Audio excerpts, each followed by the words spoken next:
Era ini kita tidak bisa lepas dari yang namanya digital, terutama internet. Entah itu kita gunakan untuk berselancar di sosial media, YouTube, Instagram, atau platform digital yang lain, semuanya serba digital. Hampir setiap orang setiap harinya mengakses internet. Dilansir dari We Are Social Household di dalam 2022 April Statute Report melaporkan bahwa pengguna internet di dunia sebanyak 5 miliar orang. Artinya 63% dari populasi manusia di bumi telah mengakses internet. Sedangkan melansir dari data We Are Social, jumlah pengakses internet di Indonesia pada Januari 2022 sebesar 73,7% dari total penduduk Indonesia atau berkisar 205 juta jiwa, naik 1% dari tahun lalu. 2021 lalu tercatat 203 juta jiwa. Sebagai manusia yang melek digital, tentu ada isu yang sering membuat kita was-was, yakni keberadaan hacker. Hacker adalah orang yang secara sengaja meretas atau membobol suatu sistem atau software yang bukan haknya untuk dimanfaatkan demi kepentingan hacker.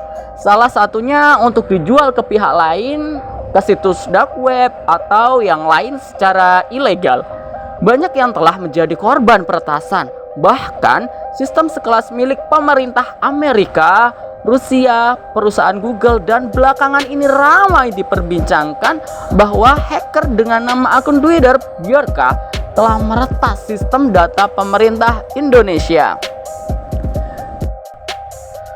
Cukup menggegerkan dan menakutkan ya. Pemerintah yang kita percaya dapat menjaga data rakyatnya dengan aman, nyatanya kebobolan juga ya.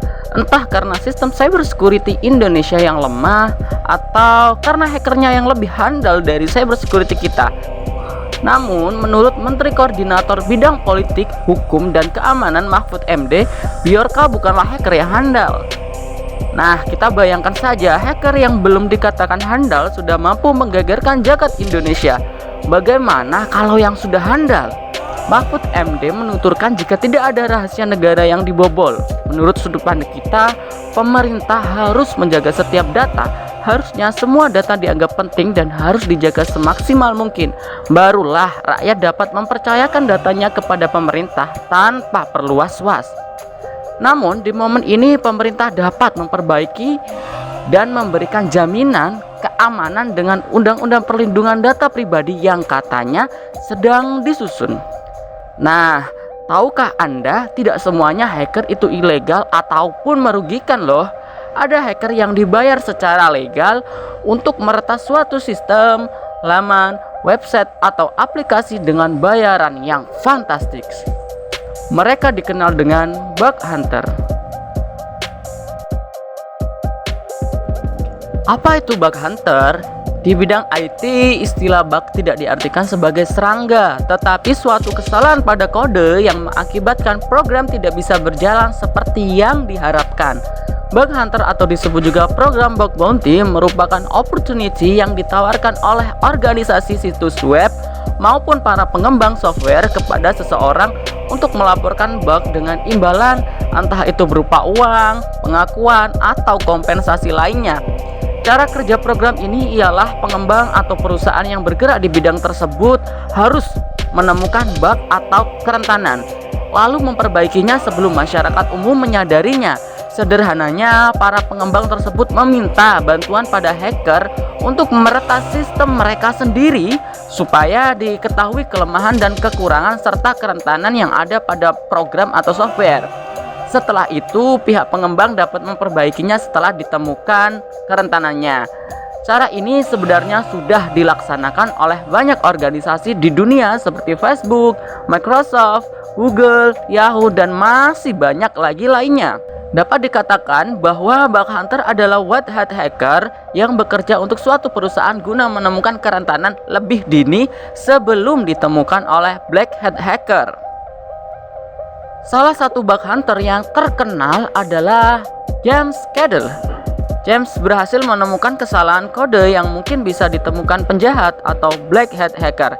Ia butuh sekitar 50 jam untuk melakukan pengujian satu bug atau kerentanan supaya hasilnya valid. Karena keahlian tersebut, James dapat menghasilkan lebih dari 350.000 US dollar per tahunnya. Jika Anda tertarik menjadi bug hunter, maka syarat utamanya ialah Anda harus punya rasa keingintahuan tinggi, paham bahasa pemrograman, kemampuan teknis dalam teknologi web dan jaringan, serta kesabaran ekstra dan kemampuan problem solving atau pemecahan teka-teki dan masalah. Oh iya, yang terpenting kalian harus bergabung dengan komunitas hacker bug hunter supaya kalian cepat berkembang.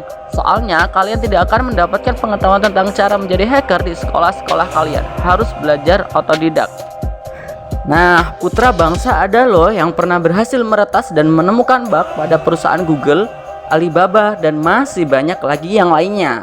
Namanya adalah Alessandro Rumampuk yang berusia 17 tahun asal Bitung, Sulawesi Utara. Ia bahkan pernah menemukan kerentanan di Harvard University sehingga ia mendapatkan sertifikat pengakuan dari universitas tersebut. Dilansir dari cyberthreat.id, penghasilan remaja tersebut pada tahun 2021 hampir mencapai 400 juta rupiah dari hobinya menjadi bug hunter. Ia menuturkan kalau ia belajar secara otodidak dan bergabung dengan komunitas sesama penyuka dunia bug hunter untuk menambah skillsnya. Nah, pemerintah Indonesia perlu nih memberikan akses kepada anak bangsa untuk menjadi bug hunter.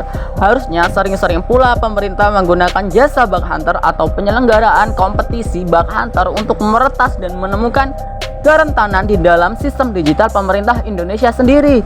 Dari kompetisi tersebut, bolehlah pemenang direkrut untuk dijadikan cyber security sistem digital pemerintah Indonesia, supaya sistem pertahanan digital pemerintah Indonesia tidak gampang dibobol oleh black hat hacker. Seperti belakangan ini, kalau sudah dibobol yang rugikan kita sendiri. Mau nggak mau yang paling rugi ya tentu rakyatnya.